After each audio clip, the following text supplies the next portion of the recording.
Hi, இன்றைக்கி நம்ம பார்க்க போகிறது cut beat and tube beat. First cut beat.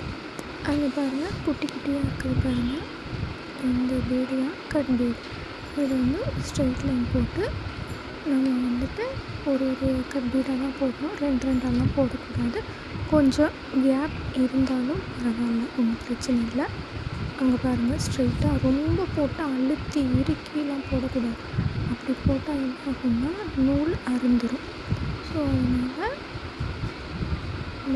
போடுறோம், அவ்வளோ நேராக ஒரு ஸ்டிச் போடுறோம், அவ்வளோ. அடுத்தது போட்டு ஸ்டிச் போடணும். இந்த மாதிரி தான் போடணும். ரொம்ப இது பண்ணிங்கன்னா நூல் வந்து அறுந்துடும். அதனால் கவனமாக போடணும்.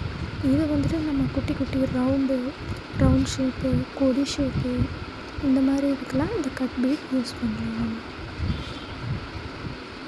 கர்வ் லைனு, நல்லா வளைஞ்சி வர லைன்லலாம் இன்னும் குட்டியாக இருக்கிறதுனால இது நம்ம யூஸ் பண்ணால் அழகாக இருக்கும்.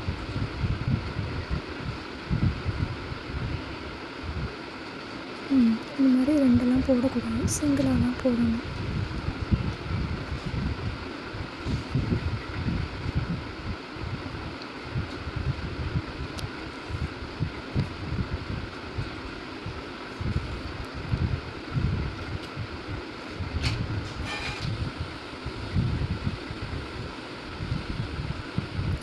சிங்கிளாக பீடாக போட்டு ஸ்டிச் பண்ணுங்க.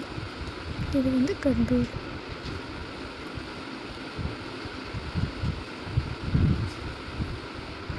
ஃபுல்லாக போட்டு ஃபினிஷ் பண்ணிடலாம். ஃபினிஷ் பண்ணிவிட்டு நம்ம எப்பவும் போல் எண்டு நாட் போட்டு ஃபினிஷ் பண்ணிட வேண்டும். அடுத்தது இப்போ பாருங்கள், இது வந்து டியூப் பீட். கொஞ்சம் பெருசாக இருக்குது பாருங்கள். இது வந்துட்டு டியூப் பீட். இது எல்லாமே கலர்ஸ் வந்து நிறையா அவைலபிளாக இருக்கும். இதுலேயும் சிங்கிள் பீடாக தான் நீங்கள் போட்டு ஸ்டிச் பண்ண முடியும். இது வந்துட்டு என்னென்னா, இந்த ரவுண்ட் ஷேப்லாம் போட முடியாது. ஏன்னா கொஞ்சம் பெருசாக இருக்கிறதுனால ரவுண்ட் ஷேப்லாம் இதில் போட முடியாது. ஓரளவு கொஞ்சம் வளைவாக இருக்கிறதுக்கு நம்ம யூஸ் பண்ணலாமே தவிர மற்றபடி நம்ம இதை யூஸ் பண்ணால் நல்லா இருக்காது, டிசைன்ஸ்லாம் நல்லா வராது. கட் பீடு வந்துட்டு நம்ம ரவுண்ட் ஷேப்பு மற்ற எந்த ஷேப்லனாலும் நம்ம யூஸ் பண்ணிக்கலாம். ஏன்னா டியூப் பீடு யூஸ் பண்ண முடியாது. இதுவும் சிங்கிளாக ரொம்ப போட்டு அழுத்தாமல் அழகாக போடணும். இதில் நான் வந்துட்டு உங்களுக்கு வந்துட்டு இது ஜிக்ஸாக் போட்டுட்டு நான் ஒரு ஸ்டிச் வந்துட்டு நெக்ஸ்ட்டு வீடியோ போடுறேன். முதல்ல இதை ப்ராக்டிஸ் பண்ணி பாருங்கள். அவ்வளோதான், முடிச்சுட்டு எண்டு நாட் போட்டு ஃபினிஷ் பண்ணிடலாம். ப்ராக்டிஸ் பண்ணி பாருங்கள். தேங்க்யூ.